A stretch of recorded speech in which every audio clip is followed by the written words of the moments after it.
Yeah, we are connected. All right. Okay. Okay. Hare Krishna.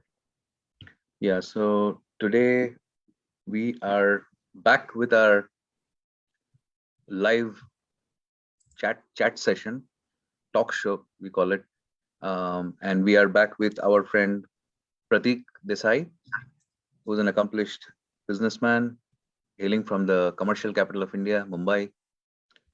He has he has a degree from the prestigious University of Florida in Gainesville, and he has been serving as a spiritual guide for many individuals, um, guiding them with the knowledge that he has acquired and he has learned from the legendary textbooks of spiritual knowledge like the Bhagavad Gita, Srimad Bhagavatam, and he has been associated with the ISKCON, with the International Society for Krishna Consciousness for more than a decade now, and has been at the forefront of sharing spiritual knowledge and helping people understand the meaning and purpose of life. So we have been meeting him for a long time now, for like several months, and we bring up and we always have some new topic for him to enlighten us, to give us some insights based on the scriptures. So today's topic is quite interesting, because we often, a lot of us actually often think that being spiritual is being like, very, very peaceful, tranquil under all circumstances, and it does not entail being, angry or aggressive. So I think, bro, I think Pratik can do justice to the topic, particularly. So the topic is exactly: aren't devotees supposed to be always free from anger and other vices? So this is a question. So I will let Pratik only, introduce the topic that we are going to discuss a little bit, and then we'll go from there. So Pratik, if you're fine, can you just elaborate on what was Yeah. your mind when you picked this topic? Yeah, it's a really relevant topic. Okay. Thank you so much, Aritra. Hare Krishna to everyone, and thank you, the audience, for joining and giving me opportunity to serve you all. Yeah. So many people, they have this expectation from a devotee, because devotees are supposed to be, like when you see a devotee or when you meet a devotee, the first thing that comes to your mind is that the devotee is supposed to be very humble and tolerant. And this is what they have probably heard and they have seen over a period of time. Especially now the reason people become devotees or they take up to spiritual life is because they want to attain peace, happiness, right? They are frustrated with the material world, the anxieties of the material world, so they want to attain peace and happiness. So in that sense, if the byproduct of spiritual life is not peace and happiness or satisfaction, because anger is generated due to our lack of fulfillment of our desires. There is like Krishna explains in the Bhagavad Gita that we once we see an object, then we become attached to the object because we start contemplating, and after contemplation we become attached to it, and then because of the attachment we want to attain that object, and the frustration comes because we are not able to attain the object. So immediately, because of that frustration, anger arises, and once we get angry, then we fall into illusion. So this is a process of our fall down in material consciousness. Now yeah, so the expectation with outside people is that, or someone who is not following or practicing spiritual life, is that devotees are supposed to be very calm, peaceful, and they should not get angry because they are able to control their senses. This is what they expect. But there are, although it is right to a great extent, but there are a lot of circumstances where devotees also are supposed to express their anger. And in fact, so I would like to start with the concept of spiritual life, which is basically, when we talk about Vaishnava philosophy, then it speaks about the relationship between the living entities and God. And the Vaishnava philosophy explains how you can connect with God and what is the process for attaining the Lord. Because the Lord is only attained by devotional service to the Lord, so which means by devotion. Now, this is the Vaishnava philosophy, and there may be different philosophies which will be going there, alongside the Vaishnava philosophy. Like, for example, the Mayavad philosophy, Buddhist philosophy, Jain philosophy. There are many philosophies that are supposed to be connected to spiritual life. So our focus, especially for devotees, when you talk about devotees, it means that devotees, they are devoted to God. That is the general definition of devotees. So when you talk about being devoted to God, you want to serve God, and you want to express your emotions to the Lord, right? So basically, Srila Rupa Goswami, who is actually the main propounder of the philosophy of Chaitanya Mahaprabhu, and he is the intimate associate of Chaitanya Mahaprabhu. So he is the one who is actually the leader of our sampradaya, and he very nicely explains in Nectar of Devotion or Bhakti Samrit Sindhu that bhakti is basically consisting of two parts. How you can perform devotional service, it can happen in two parts. The first is Cheshta Rupa Bhakti, which means you perform devotional service physically by activity, by some action, by some bodily actions. And second is Bhav Rupa Bhakti. So Bhav Rupa means you express your emotions to the Lord. Now, which is not having any physical actions, right? So these are the two different types of bhakti. And we, as a devotee, we are trying to develop both of them simultaneously. So if someone says that you are rendering devotional service to the Lord, but internally you are not able to focus on the Lord, then obviously there is some lack of the devotion. It is not in, we are not performing devotional service in the right mood.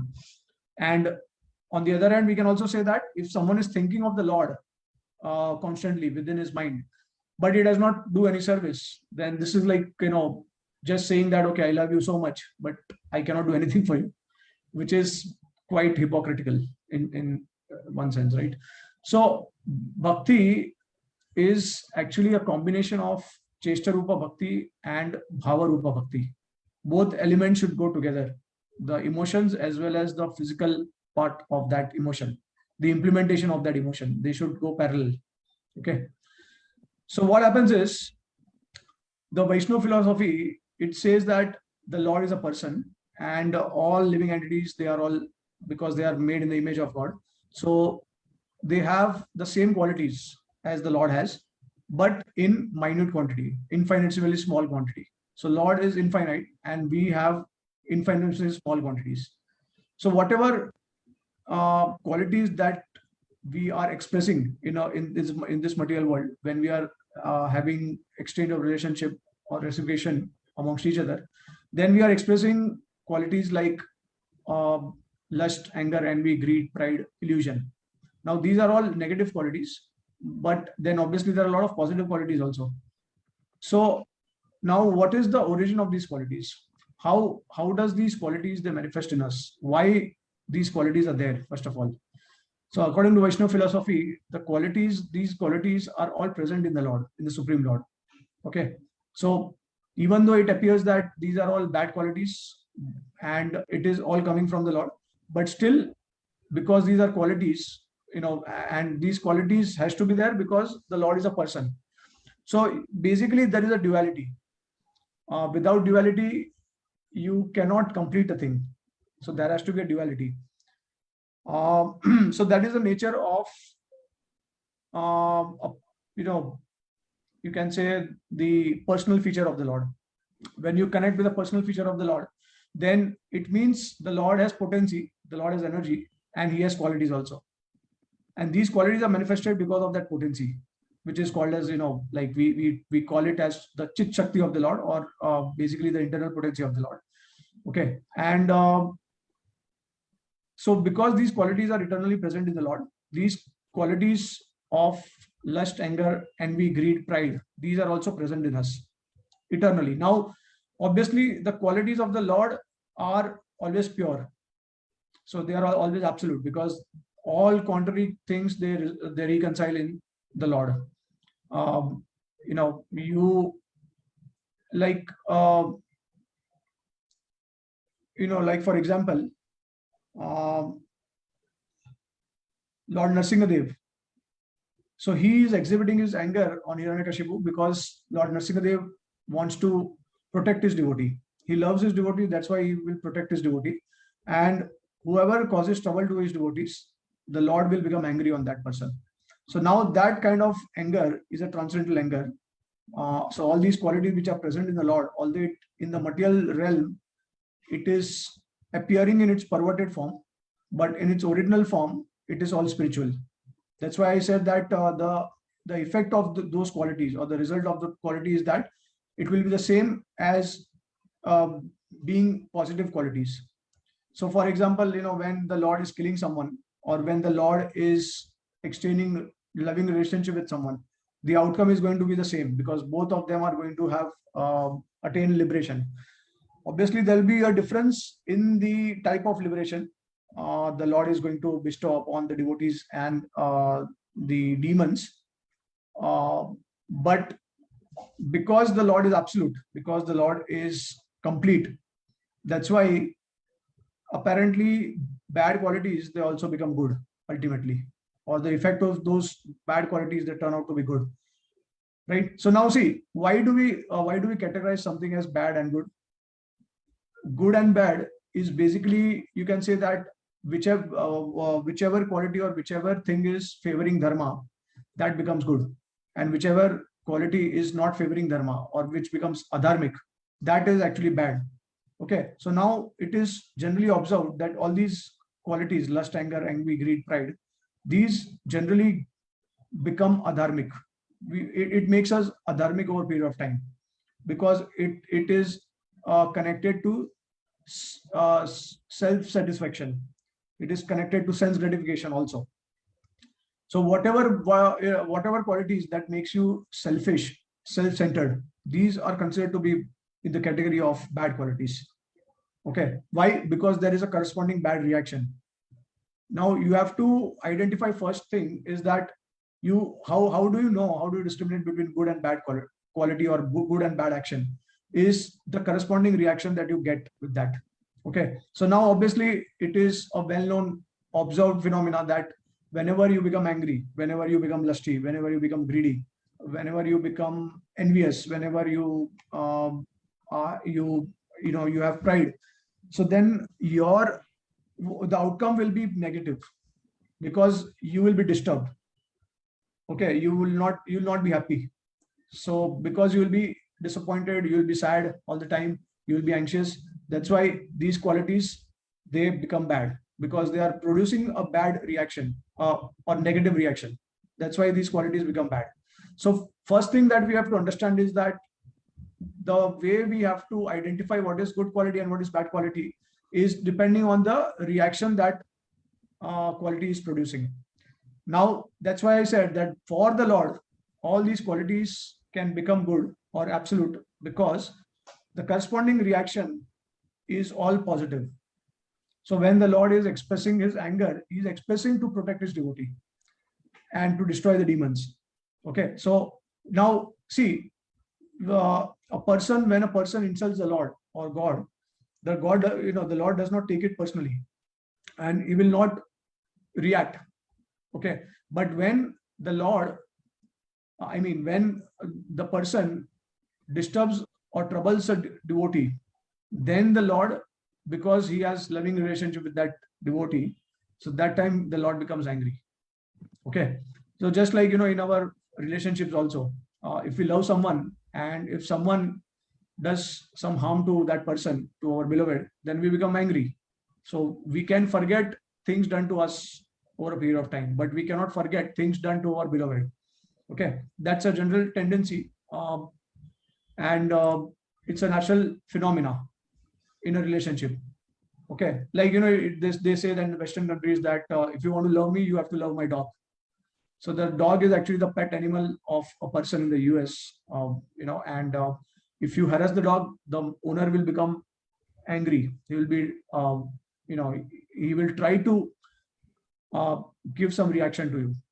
Okay, even though personally, if you do something personally to him, he will not be in that, like, he will not react strongly.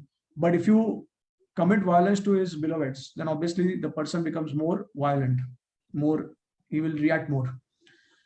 Right. So with that understanding, these same qualities, they are manifested in devotees also. They are, or you can say in all living entities in general. Okay. Now we just have to identify when these qualities should be manifested or not. So there are circumstances when these qualities should be manifested and it should not be manifested. Because we can understand that when these qualities are manifested for our sense gratification or for our own selfishness, then they will cause a corresponding bad reaction. But when these qualities, they are engaged in the service of Lord, or for the service of devotees and mankind, for the higher purpose of dharma, to establish dharma, then these same qualities can actually become, they will produce actually a good reaction. Okay. So that way, it is not wrong to have these qualities, and it is natural. You cannot also get free from these qualities. So the only idea is that you have to channelize these qualities in the right direction. So now there are so many examples in the scriptures. We have the example of Arjun in the Mahabharata. Obviously, we have the example of the entire Pandavas, and we had the war of Kurukshetra. So obviously, in order to establish dharma, Arjun exhibited the quality of anger.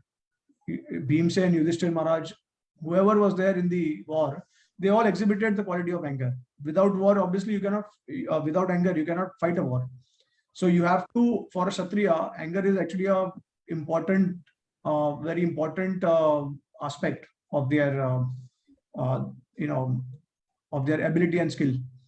So anger is something which will actually assist them in their skill and abilities to win a war. So you will see that even in the case of Hanuman. Now Hanuman also was saintly in nature. He was a sage. He was a pure devotee of Lord Ramchandra, and he was very peaceful and calm.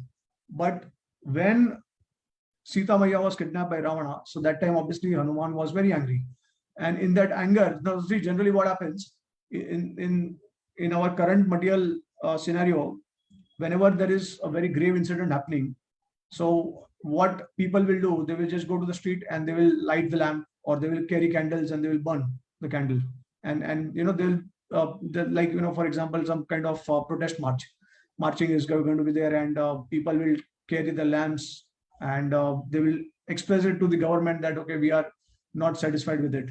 Like, for example, in the current Russia-Ukraine war also, so people, they cannot go and fight with the government because they are not equipped with arms and ammunition. So they cannot do anything. What max they can do is they can just go and protest. So Hanuman, he did not just light a lamp, he did not just burn a candle, but he burned the entire Lanka just because Ravana, he had kidnapped Mother Sita. So because Hanuman is very devoted servant of Lord Ramchandra and obviously Mother Sita, so he could not tolerate that, and that's why he had to burn Lanka. So one thing what we can clearly understand is anger can be utilized, or it can be channelized for a greater purpose, for a higher purpose. So when it comes to self-defense, also that time also we can express anger. So with this, in this regards, there is also example of Dhruv Maharaj. Now it is very interesting. Srila Prabhupada writes in one of his purports in the Bhagavatam. So basically, actually, see, devotees, generally pure devotees, they are all liberated souls. And obviously there are different categories of devotees. We will be discussing about that. But let's start with the example of pure devotees. So I gave example of Arjun, I gave example of Hanuman, and there's another example of Dhruv Maharaj also. Now Dhruv Maharaj was actually liberated. Okay. And ideally he couldn't be angry on anyone. But as a king, he performed his duty, and he killed many yakshas who killed his brother Uttama without any fault, without any reason. They killed Uttama. And then later on, because of when Dhruv Maharaj got into the war with yakshas, so he got so much absorbed and involved in the war that he started killing more than necessary, more yakshas than necessary. Okay. And when his killing was about to exceed, he was refrained from his grandfather, Manu. So Manu personally appeared to Dhruv Maharaj, and he actually he instructed him that now he should subdue his anger because he has already achieved his purpose. So he should not go beyond a certain limit. And immediately Dhruv Maharaj, he accepted that instruction and he stopped the war instantaneously. Okay. So what does it mean? It means that there are devotees who are in different stages: Uttamadhikari, Madhyamadhikari, Kanishtadhikari, in the neophyte stage, in the middle stage, and in the most advanced stages. Even if the devotees, they are in most advanced stages, in order to protect dharma, in order to be responsible, in order to set an example in this material world, they also have to exhibit anger for a particular period of time, especially when they are in a particular role as a Kshatriya. Now you will see that most of the devotees described in the Bhagavad Puran and other scriptures, see, most of them, they are Kshatriyas by they chose to become a Kshatriya. Why? Because Kshatriya is the one, or the king is the one who's actually going to set an example for all the people to follow. So, and the king is the one who is going to justify things. He's the one who is going to make sure that law and order is prevailed in society. And he must have power also to make it prevail for a longer period of time. If he does not have the power, then obviously, someone can defeat the king, and injustice can prevail. So this is one of the reasons why Krishna had became a messenger for Yudhishthir, and then he went to Hastinapur, and then he also tried to convince Dhritarashtra and Duryodhan to give up the idea of fighting a war, right? But then ultimately Krishna, finally he had no option, so he had to arrange the war. Okay, so the king has to be powerful, a leader has to be powerful, he should have power. And that's why many times, if the dictators, they are devotees, then the entire system can work very nicely when you have a dictator. Okay, but when a dictator is not a devotee, then obviously it's a dangerous situation.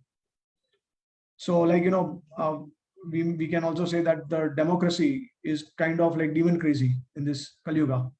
But it all depends on particular circumstances also. Now, if by democracy, if we are able to elect a person who has saintly qualities, who is respecting saints, who is respecting God, and who is establishing dharma, he is like righteous and virtuous by nature, then that kind of person can actually lead the world.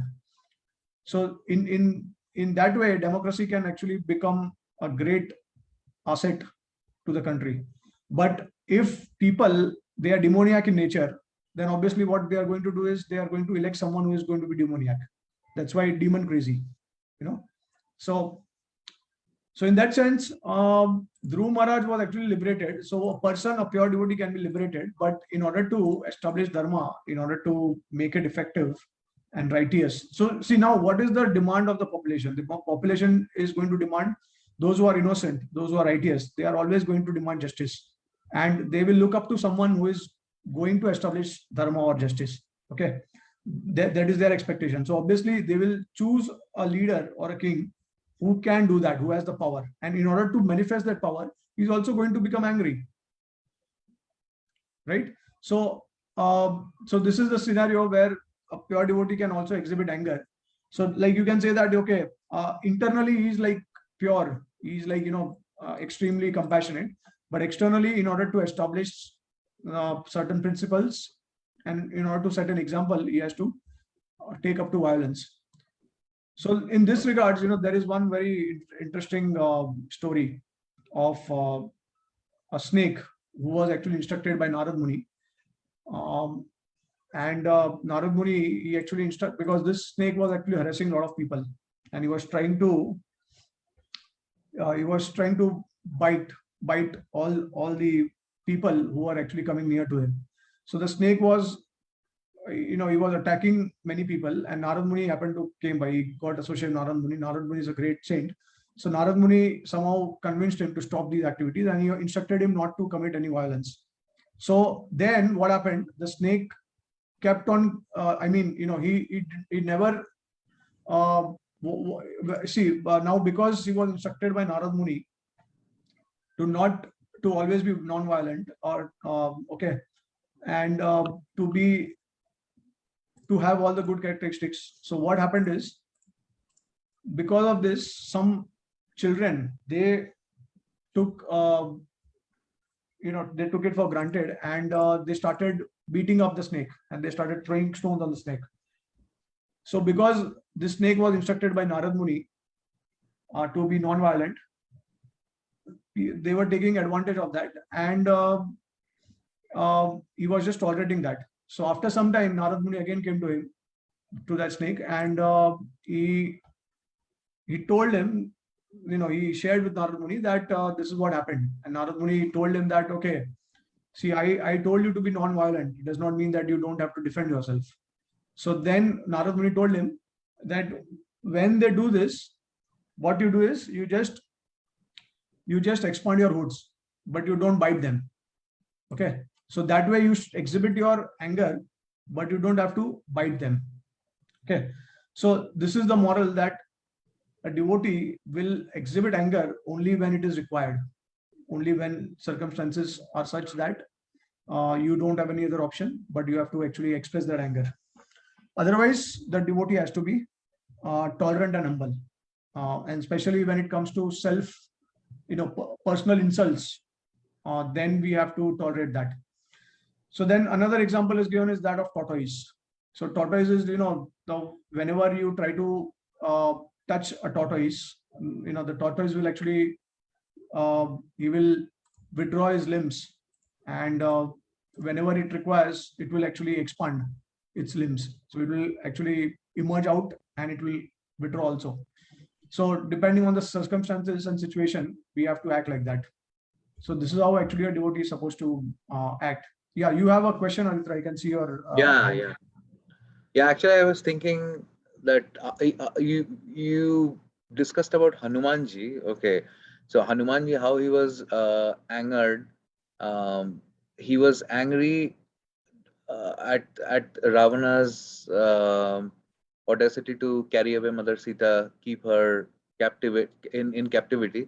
So he burnt Lanka. But I have also heard that after that, when he kind of cooled down, he he thought about this. He reflected that, oh, what did I do? Like, this could have even burnt Mother Sita. The fire could have spread and could have burnt Mother Sita. So I'm just thinking that it ties back to what you are saying, that a devotee uses anger, but also is aware of the ill effects of anger. It's not just angry to express, like to express frustration, or just try to inflict damage on the people who are with whom they are angry, but they also have that understanding that anger is a destructive thing, which I think yeah. others who do not have that kind of insight um, will probably ignore, like what we are seeing in the world today. And also, one Yeah. one question I had is that the this anger, okay, anger for the right purpose, and for dharma, this is, I don't think it's very well understood. In So we are talking about Vaishnava devotees, okay, who are following Vaishnavism, but we see like there were like crusaders, okay, like the Christian crusaders. So, or what they call, yeah, I don't know, I don't know, it's like, it could be controversial, but like, what they call jihad, holy war. So those, apparently it seems like, they call it holy war, but it doesn't look holy at all. And that's also war. Anger is involved there. Anger is the emotion that will help them drive the war. So, um, how does one differentiate? I mean, Yeah. it's easy to see that there is like terrorism, but how does one differentiate between a righteous war and a war that's like just for just for self-sustenance, or like so that one party prevails over the other, dominates the other, Yeah, yeah, yeah. Yeah, yeah. in So the that's name a of very good question. religion, in the name of Yeah, religion. in the name of religion. So this is the problem. Actually, religion in its pure sense means reconnection with God, and God, because He's a loving Father, there is no question of forcing someone. And so the moment we see that there is force being used, we can understand it is not justified and it is not the desire of the Lord. So in general, all religions and scriptures, they are supposed to show the path of love, show the path of care and concern. And there is no question of forcing someone because everyone has a free will. So in that sense, we can clearly understand that people who are forcing others, not they are not justified, and they are doing the wrong thing. So we can take action against them also. So this is like very simple to understand, because love cannot be, you cannot be forced to love someone. That's a simple principle. Let people realize on their own the glories of God, and then they will automatically start loving the Supreme Lord. So this cannot be forced.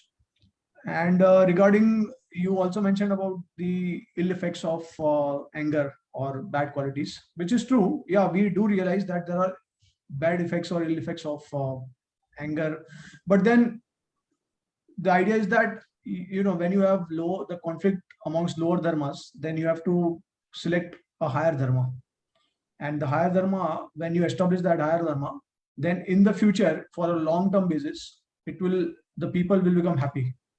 So the same thing happened with the Kurukshetra war also. Krishna wanted to establish a higher purpose, a higher dharma, which is that he wanted the Pandavas to rule the kingdom. So in the future, many generations will be peaceful and happy in their guidance and leadership. If he had allowed Duryodhan to fight, to become the king, obviously, then what would have happened? Krishna, what he could have done is he could have avoided the war. All right, he had the power; he could do that. He could have stopped the war. But then, if the throne had gone to Duryodhan, then he could have misused that position, and he could have done a lot of injustices in his kingdom. So people would not be happy by his behavior.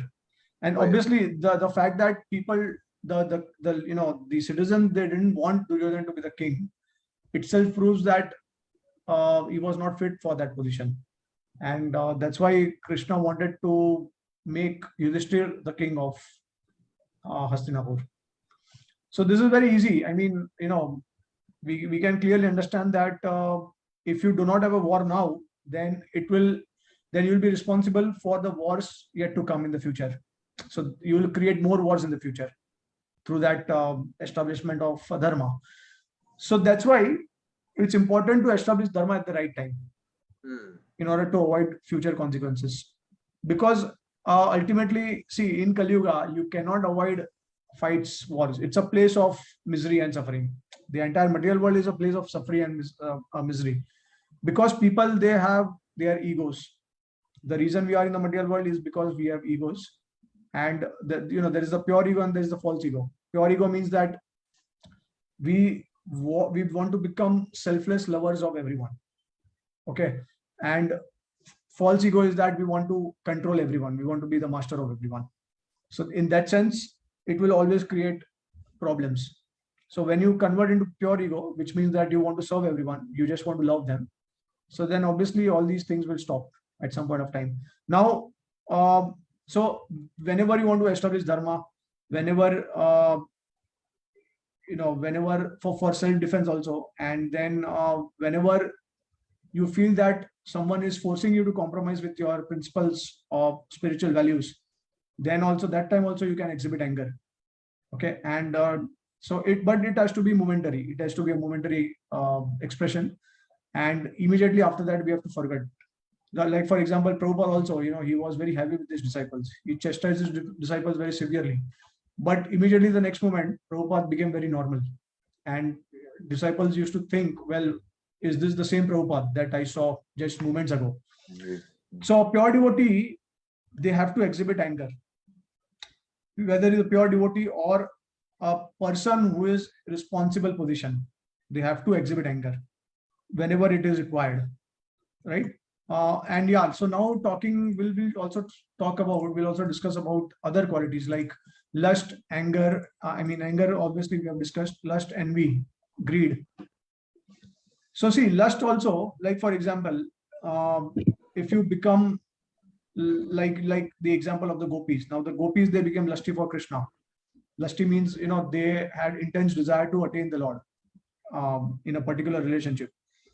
So that kind of lust is a good lust, because that lust will produce good effects, good results.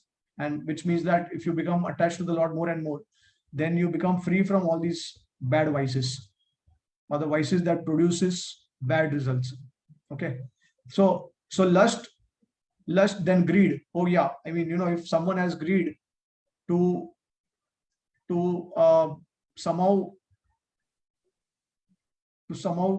attain the Lord in this life itself, that intense greed someone has, then that greed is also very good, that kind of greed. If someone has greed to serve devotees, that is also very good. If someone has greed to serve people, that is also very good, right? So again, greed, lust, generally we think in terms of physical satisfaction, but it is not necessarily like that. It can be a passive expression of your desire, a very passive expression of your desire, basically. And that can be to become very lusty. So lusty basically means you become so passionate about certain things that you want to achieve it with intense absorption. Okay. So lust, greed, then pride. Now pride means, okay, yeah, we are proud that we are devotees of the Lord. We are proud that we are servants of the living entities. That is our original position. So pride is connected to ego. And ego, as I said, it is pure ego and false ego. There's a differentiation between false ego and pure ego. And pure ego is basically that you identify yourself as servant of God and all the living entities. And false ego is you want to exploit others. That's false ego. So when you channelize all these so-called apparently bad qualities for a higher purpose, then all these qualities will become good qualities. Which means, because the Lord is absolute in nature, then the devotees also become, or whoever follows the Lord, they will all become absolute in nature also, which means that they become controlled in their emotions. They can control their emotions. So lust, anger, envy, greed, pride, they can control these emotions. Whenever it is required, they will exhibit. Whenever it is not required, they will take it away. Okay. So this way we can understand that these qualities are not bad in itself. It all depends on how you actually use it, how you channelize it. So if it is for selfish purpose, sense gratification, then yeah, then all these can lead to pernicious effects. But if you channelize it for a higher purpose, for a good purpose, for the service of Lord and the devotees, then it can all become good. So yeah, devotees, when they are tortured and they are asked to compromise with their spiritual values, then obviously they can exhibit anger, but it should be momentary. As soon as the person understands and realizes that what they have done is wrong, then the devotees should also immediately forgive, or they should immediately become quite normal with that person. Okay, so this is how devotees are supposed to express their anger, or supposed to express their emotions. Because see, these qualities, they're all there. In fact, it is very interesting to note. Srila Prabhupada said that devotees are fully potent. They are not impotent. Which means that in all these qualities, devotees can manifest their full potency, full power, with full power, So we are not impotent, like, we are not napunsak. But we are supposed to, because these are the qualities which are all present in the Lord. And as devotees, these are also present in all of us, and it can never go away. So when we go to the spiritual world, now let's take the example of envy. What happens? Why do we now, okay, we understand lust, we understand anger, we understand greed, but then what about envy? Why should we envy each other, and how that quality can become a positive quality? So envy, uh, the way our sages explain the good aspect of envy is that there is a difference in the way we think in the material world and in the spiritual realm, or in our spiritual consciousness. So the envy can be also be used in service of the Lord. And how it can be used? So it is explained that when we try to serve Krishna, when we try to serve devotees and others, then we see that some other person is serving much better than the way we are serving. Okay, so envy, that time envy can actually, it can also cause us to perform better service. It can at the same time also appreciate others in their service and acknowledge that they are serving better than us. So when we have envy, the spirit of envy, we take the example of others, we think that they are doing better service than us, and then we can reflect in our own service how we can improve our service, because this person is doing such a nice service, let me do something better. So that way we can increase our own service in terms of quality and in terms of quantity also. And that way the spirit of envy can also it can also um, you know it can create stronger bonds between people. So rather than in the material world, we see that envy will actually separate people, because of their ego and their their consciousness. It can actually take them apart. But in the spiritual realm, or in the proper spiritual consciousness, envy can bring us together instead of taking us apart. So this is how envy as a quality is also actually engaged in a higher purpose, that you envy others because they are doing wonderful service. So you appreciate their service and you acknowledge they are doing better than you, but at the same time you also try to improve your service. It is not that, okay, you become self-satisfied, you become complacent, that, okay, I'm done, I have done my service, this is it. No, you also try to improve your service. You have the greed to improve, right? So that way it will refine our own service attitude also, right? So these are how actually the qualities are supposed to be manifested. Yeah, you have another question? It's a more like a comment. So I heard, and you mentioned that's spot on, that when we envy someone, we are actually, in the first place, we are actually appreciating them. But Yeah. the problem is that after appreciating them, we begin to think in terms of, like, that quality that the other person has is giving them attention that we don't get, because we Yeah. don't.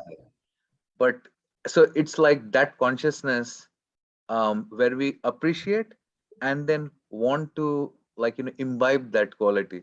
That is the thing that is more desirable, rather than appreciating and then thinking that, okay, why do I not have, because I want more attention, just like they are doing. Actually, see, what basically I think you are saying is that even though we try to improve our service, but then we see that we are not getting that much appreciation and recognition from others. Recognition, yeah. So see, this is the thing. Basically, we are attached to recognition, and so some person has wonderful quality. Some person is able to speak, eloquently, and it is creating a lot of impact on people, on the audience.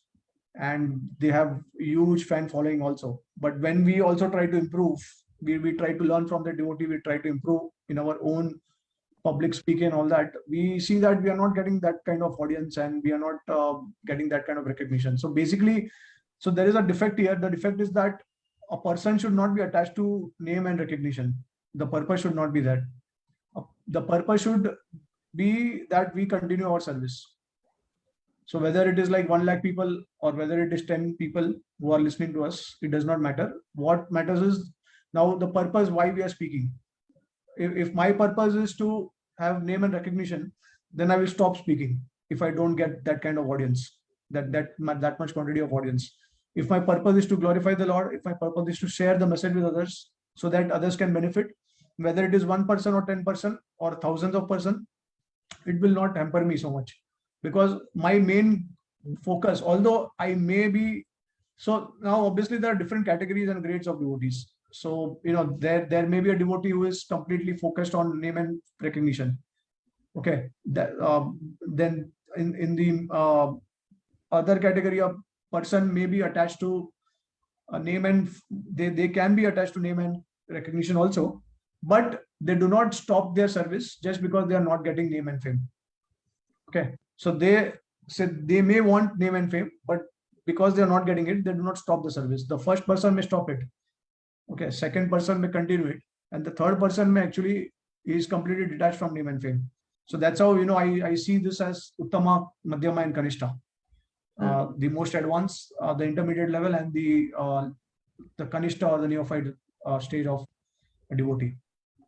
So so I was actually coming to that, and basically, so these 3 type of devotees, they will not react as we are discussing, because what we are discussing is supposed to be ideal situation where we are not becoming angry because people they affront us. Okay, we are becoming angry for a higher purpose, and so those who are more purified in their consciousness, they will actually be able to act in that situation. They will be able to establish dharma. They will be acting on an ideal platform. But for other category of devotees and people, it's a practice. So because we are also conditioned for many lifetimes, and it is so it's scripture. So people think that okay, just by becoming a devotee, you are going to lose everything. All these vices, we are going to one day it will all be gone suddenly. But nothing is all of a sudden. Every process, everything is scientific. In the material world or in the spiritual realm, nothing is happening automatically. We have to work for it. We have to put our hard work. Okay, and then only we will see the result. But at least, so one thing what we can say is that because you are in the path, so now let's say you are becoming angry for small things, but now you have now you only express your anger for greater things. Okay, and then finally a stage will come when you will be sufficiently purified and you will be angry only when it is needed, only for higher purpose. So it's a gradual purification of the devotee as well. But at the same time, the devotee knows that we are not supposed to be angry, by hearing from the scriptures and hearing from the sages. But yeah, whether it is a neophyte devotee or a intermediate or a very advanced devotee, in all these 3 stages, the common thing is if people are trying to, they are trying to harm us, or if they are trying to force us to give up our spiritual values, or to do some kind of some kind of forces they are going to employ, then we have to exhibit anger. Okay, no matter what, whichever stage it is, because even the Uttama actually comes to the Madhyama platform when he is preaching in the material world. Okay, when he's dealing with the material world, he has to come, like for example Dhruv Maharaj. So Dhruv Maharaj was a liberated soul, so there is no question of, and in fact it is also mentioned in the scripture, the most advanced devotees, they have only compassion in their heart. Okay, and even if someone is angry with you, they will beat you up, they will do whatever they want to, they become very violent with you, still you pray for them and you bestow, you show your compassion on them. Like, so for example, Lord Jesus Christ, or there are so many examples of our devotees also. described in the scriptures. So these are all the devotees who actually can tolerate unlimited offenses done to them. Okay, but they do not tolerate offenses to the Lord and to the devotees. Okay, and when it comes to taking a responsible position in the material world, they have to exhibit the qualities. Now, Pandavas also, they were completely pure devotees. They were free of ego. But then why did they get anger? Bhim was actually very renowned for his anger. So why is it like that? So yeah, devotees, they have different nature, and they are at different levels of their devotion. So they may get angry because of their nature also. It's not necessarily they are getting angry because of a higher purpose. So they may get angry because of their nature, their conditioning. But obviously, one thing we can say that at least they repent why they became angry. As you were saying that, okay, they realize the ill effects of being angry at someone, and they work on improving their anger. Okay, but yeah, if someone is repeatedly, like, you want to keep distance from a person, you don't want to get involved too much with the person, but the person, you're not able to avoid it, and a person repeatedly commits the same mistake again and again, then obviously it is very natural for any devotee to get angry. So that's a justified anger, and but obviously it has to be controlled. It cannot go beyond a certain limit. It has to be controlled. It has to be checked. And then obviously the idea is that you become, you keep distance from the person. That's the best thing actually you can do. And obviously anger has to be also, like, within the community of devotees, we have to deal with each other with the right, the right etiquettes. If a devotee does not follow the etiquette, then obviously it's natural for another devotee to get angry. And so that's why we have to sit, discuss, sort it out, and we have to also take guidance of senior Vaishnavas, and we have to communicate to the senior Vaishnavas. So it's not necessary that you have to communicate directly with the person, but via medium we can do it. So that way, within the devotees, we can try to sort it out. But outside world, obviously, we have to exhibit anger wherever it is required. Yeah. So basically, I just want to share a few points. Now, see, the problem is that people, they unnecessarily expect that devotees should be tolerant and humble. That is, I think, their fault, because first of all, if they are committing the mistake, and then if devotees are reacting, then obviously you cannot say why you are reacting. You cannot say why you are becoming angry. You should be, you should be like humble and tolerant. Even if we become angry, then you have to be humble and tolerant. So that is not justified. They have to first, everyone has to find faults within themselves. If they are they were the ones who are committing mistake, then they have to point it out to themselves. So they cannot expect that devotees will not react. That is their fault if they are expecting like that. So like, like for example, everyone wants very ideal situation. Like for example, a parent would want an ideal son like Lord Ramchandra, but he does not meditate, and he does not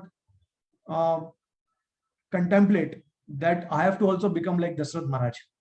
If I want my son to become like Lord Ramchandra, then I have to become like Dasrath Maharaj. So similarly, a wife may think that my husband should be like Lord Ramchandra. Okay, but she has to become like Sita, and similarly, the husband should think that I have to become like Lord Ramchandra. So basically, the point is everyone has to introspect. They have to meditate and introspect where, if they have committed the mistake or not. And if they are committing the mistake, how can they expect that other people will not respond? Because not responding means that you become desire, like, you become like without qualities, and that is not possible for personalities. When you are a person, you will have all these emotions and qualities you want to express. Okay, so so these are like, it's a natural inherent system. The qualities are natural inherent system. You cannot remove it, you cannot destroy it. It will always be there. This we have to understand. Yeah, so in such kind of situations, people, they expect that devotees will not react. At the same time, when there is an incident or a incident like the Bangladesh riots which happened recently. Yeah. So that time people expected that devotees, they become like Kshatriyas and they fight and they have guns and everything, and they will take action against these terrorists or the people who are committing these kind of ghastly activities. So they expect that kind of thing, and they want that devotees should become very passive. They should be very passionate, so they can defend themselves and they can also uh, react. Yeah, so see, one particular instance we'll see, um, for a higher purpose, you have to also become angry for those who are taking side of lower dharma. Like for example, in Ramayana also we'll see that uh, Kaikai was the one who was influenced by mantra, right? And she was the one who actually uh, had a lot of influence on Kaikai. And Kaikai then somehow arranged in such a way that Lord Ramchandra had to leave the kingdom, and he was banished to the forest, right? So now what was Bharat's reaction? In spite of being Bharat's mother, Bharat was completely attached to Lord Ramchandra because he knew that he is the supreme personality of Godhead and he is the supreme Lord and he is my brother who cannot commit any mistake. So Bharat reacted very strongly against Kaikai. He reacted to the fact that he actually rejected her. Okay, so when there is a conflict, even amongst relatives and even among devotees, then one has to always take side of the higher dharma or whoever is righteous or whoever is advanced Vaishnav. One has to take, like, we also recently had discussion about the pastime of Meenketan Ramdas, how Krishna's Kaviraj Goswami took the side of Meenketan Ramdas, not his brother, because his brother committed offense at the lotus feet of Lord Nityananda. So Krishna's Kaviraj Goswami actually chose to take side with Meenketan Ramdas. And see, sometimes devotees, what they do is they act neutrally because they don't want to take either side. But if you do that, then again you become faulty. You also become a part of their offense. So when a devotee knows that a senior Vaishnav is right, or someone who is performing the higher dharma, then we have to side with that person. You cannot side with person who is actually doing a lower dharma. Then you will be responsible. You will also get the reaction to the offense. Okay, so here also we'll see that Bharat went against his own mother. And so sometimes people say that parents are like God, but it's not necessary. If parents, they go against God, then obviously then we can go against them also. So because they are not understanding the higher purpose, the higher truth, which is that parents are also now see, we are grateful to parents because they are the manifestation of selfless love, and those qualities, they are actually coming from the Lord. And the existence of parents, grandparents, and the entire lineage, the ancestors, it goes up to the Lord. So in one sense, everyone is taken care of by the Lord, is maintained by the Lord. So parents will naturally understand that ultimately the Lord is our parent. So we cannot become ungrateful to the Lord. So in that sense, it's a logical thing. So basically, if a parent thinks that they can reject the Lord, they can become ungrateful to the Lord, then they cannot expect any good things from the children. If the parents think that, okay, my children will worship me and they are supposed to worship me, or they demand respect, then obviously they will not be able to get that kind of response from them, because you have become ungrateful in the eyes of God. So then obviously you will also become ungrateful in the eyes of your children. So that way the entire link is connected. Okay, and that's why this higher purpose is very important. Yeah. So basically, now see, you not see this in the Western countries, because Western countries have a different concept. They don't follow the Vedic culture. So Vedic culture is that you respect elders, you respect superiors. But in the Western country, even a child, even a 4 or 5 year old child, if he knows how to dial the police, If the parents will beat the child, then he can just dial the police, you can call the police and get the parents arrested, right? So that kind of freedom everyone has in the Western world, because they do not have that understanding of the Vedic culture, which means that you are supposed to, even if the elders beat you, even if the elders scold you, chastise you, you should be able to tolerate it. That is what Vedic culture teaches us. But then Vedic culture, this is just a part of that we are taking out. If you see, yeah, the elders, they are, when they chastise us, but then everything has to be in connection with a higher purpose. They cannot chastise us or they cannot beat us because we are coming in their in between their selfishness. Okay, so or in between their ego. That should not happen. So Vedic culture is very broad, and you have to understand Vedic culture holistically. So you cannot isolate some portions of Vedic culture and claim that, okay, just because you are uh, junior to me, you are supposed to respect me. No, that is not going to work. Even in India, it does not work any longer. Yeah. If you're an outsider, in a family, you may respect the person, still respect. But if you're an outsider and a senior person comes and yells at you, you'll not be able to take it. You'll give it back.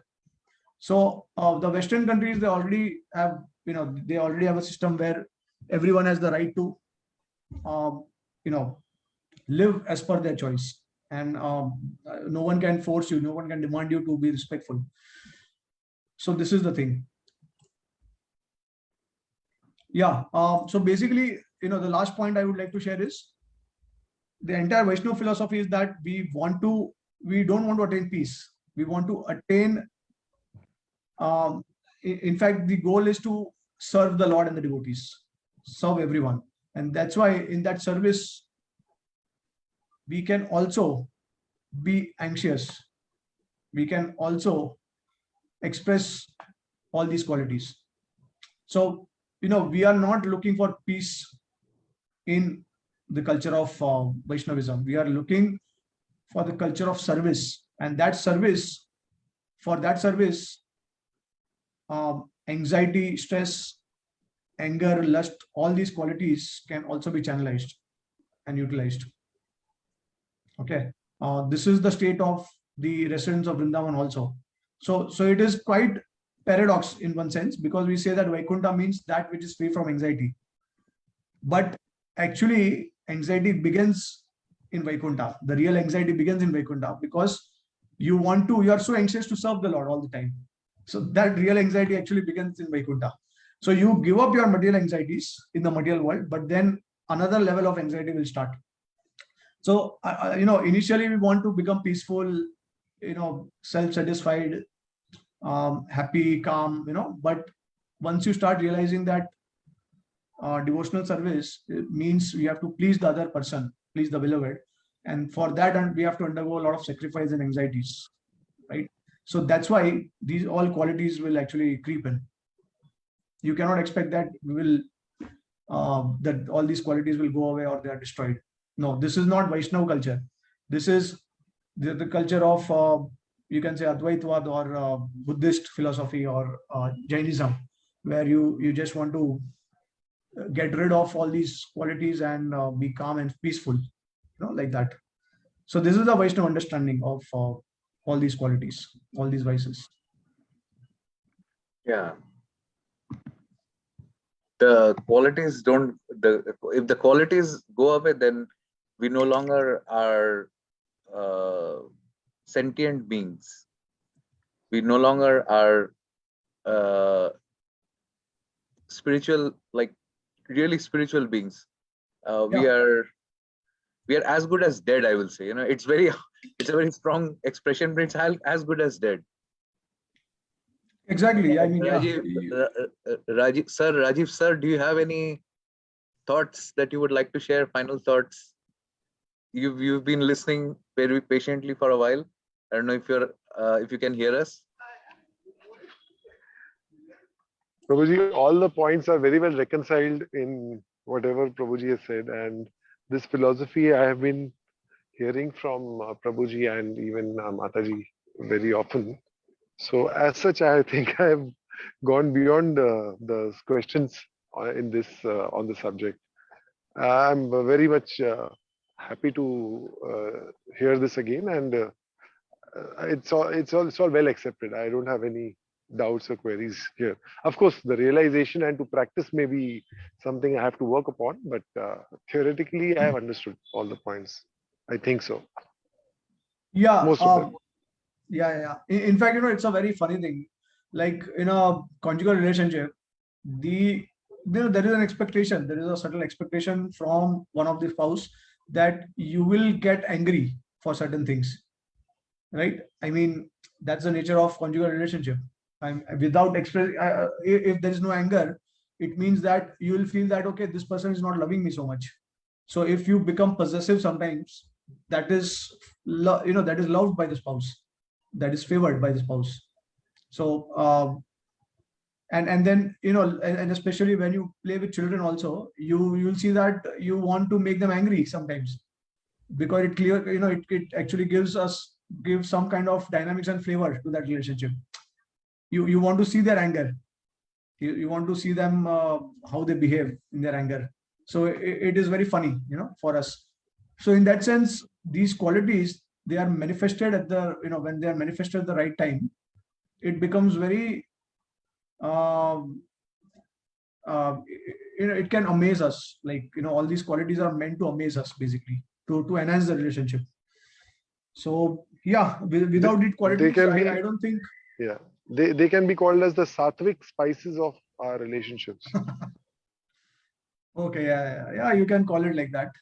The Suddha Sattvic spices, like that you can call it, transcendental qualities. Yeah, so this is Vaishnava philosophy. But yeah, devotees, they have to, at least if they are getting angry for a good reason, it is justified. But then obviously we should not get angry for our own selfish purpose. That is the idea. So at least that much we have to take care, that the anger should be controlled. We should try to control it.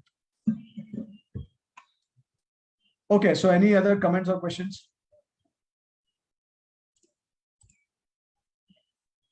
All right, so thank you so much everyone for joining and giving me opportunity to share about the qualities of the devotees, why they become angry, and how they are supposed to, whether they are supposed to be free from all the other vices. So we have already discussed about this. So thank you so much. Hare Krishna. Thank you, Prabhuji.